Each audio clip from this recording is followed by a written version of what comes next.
حضرت صلی اللہ علیہ وآلہ وسلم پر وحی کا ابتدائی دور اچھے سچے پاکیزہ خوابوں سے شروع ہوا۔ آپ خواب میں جو کچھ دیکھتے وہ صبح کی روشنی کی طرح صحیح اور سچا ثابت ہوتا۔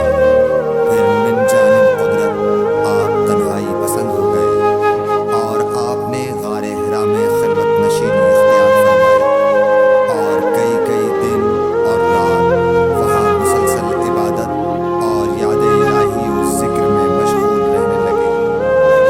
جب تک گھرانے کو دل نہ چاہتا توشہ ہمراہ لیے ہوئے وہاں رہتے۔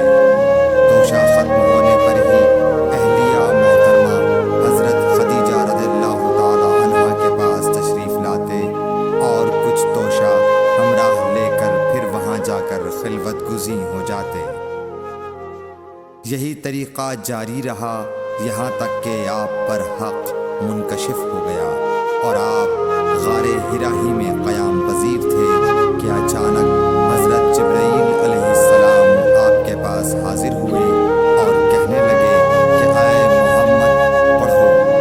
آپ فرماتے ہیں کہ میں نے کہا کہ میں پڑھنا نہیں جانتا۔ آپ صلی اللہ علیہ وسلم فرماتے ہیں کہ فرشتے نے مجھے پکڑ کر اتنے زور سے بھینچا کہ میری طاقت جواب دے گئی۔ پھر مجھے چھوڑ کر کہا پڑھو۔ میں نے پھر وہی جواب دیا کہ میں پڑھا ہوا نہیں ہوں۔ اس فرشتے نے مجھ کو نہایت ہی زور سے بھینچا کہ مجھ کو سخت تکلیف محسوس ہوئی۔ پھر اس نے کہا کہ پڑھ۔ میں نے کہا میں پڑھا ہوا نہیں ہوں۔ فرشتے نے تیسری بار مجھ کو پکڑا اور تیسری مرتبہ پھر مجھ کو بھینچا۔ پھر مجھے چھوڑ دیا اور کہنے لگا کہ پڑھو اپنے رب کے نام کی مدد سے جس نے پیدا کیا اور انسان کو خون کی پھٹکی سے بنایا۔ پڑھو اور آپ کا رب بہت ہی مہربانیاں کرنے والا ہے۔ بس یہی آیتیں آپ حضرت جبرائیل علیہ السلام سے سن کر اس حال میں غار حرا سے واپس ہوئے کہ آپ کا دل اس انوکھے واقعے سے کانپ رہا تھا۔ آپ حضرت خدیجہ کے ہاں تشریف لائے اور فرمایا کہ مجھے کمبل اوڑھا دو، مجھے کمبل اوڑھا دو۔ لوگوں نے آپ کو کمبل اوڑھا دیا۔ جب آپ کا ڈر جاتا رہا تو آپ نے اپنی زوجہ محترمہ حضرت خدیجہ رضی اللہ تعالی عنہا کو تفصیل کے ساتھ یہ واقعہ سنایا اور فرمانے لگے کہ مجھ کو اب اپنی جان کا خوف ہو گیا ہے۔ آپ کی اہلیہ محترمہ حضرت خدیجہ رضی اللہ تعالی عنہا نے آپ کی ڈھارس بندھائی اور کہا کہ آپ کا خیال صحیح نہیں ہے۔ اللہ کی قسم آپ کو اللہ کبھی رسوا نہیں کرے گا۔ آپ تو اخلاق فاضلہ کے مالک ہیں۔ آپ تو کنبہ پرور ہیں، بے کسوں کا بوجھ اپنے سر پر رکھتے ہیں، مفلسوں کے لیے آپ کماتے ہیں، مہمان نوازی میں آپ بے مثال ہیں اور مشکل وقت میں آپ امر حق کا ساتھ دیتے ہیں۔ ایسے اوصاف حسنہ والا انسان یوں بے وقت ذلت و خواری کی موت نہیں پا سکتا۔ پھر مزید تسلی کے لیے حضرت خدیجہ رضی اللہ تعالی عنہا آپ کو ورقہ بن نوفل کے پاس لے گئیں جو ان کے چچا زاد بھائی تھے اور زمانہ جاہلیت میں نصرانی مذہب اختیار کر چکے تھے اور عبرانی زبان کے کاتب تھے۔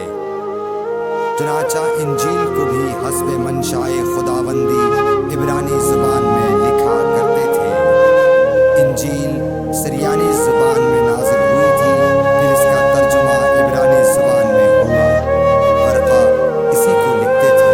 وہ بہت بوڑھے ہو گئے تھے، یہاں تک کہ ان کی بینائی بھی رخصت ہو چکی تھی۔ حضرت خدیجہ رضی اللہ تعالی عنہا نے ان کے سامنے آپ کے حالات بیان کیے اور کہا کہ اے چچا زاد بھائی، اپنے بھتیجے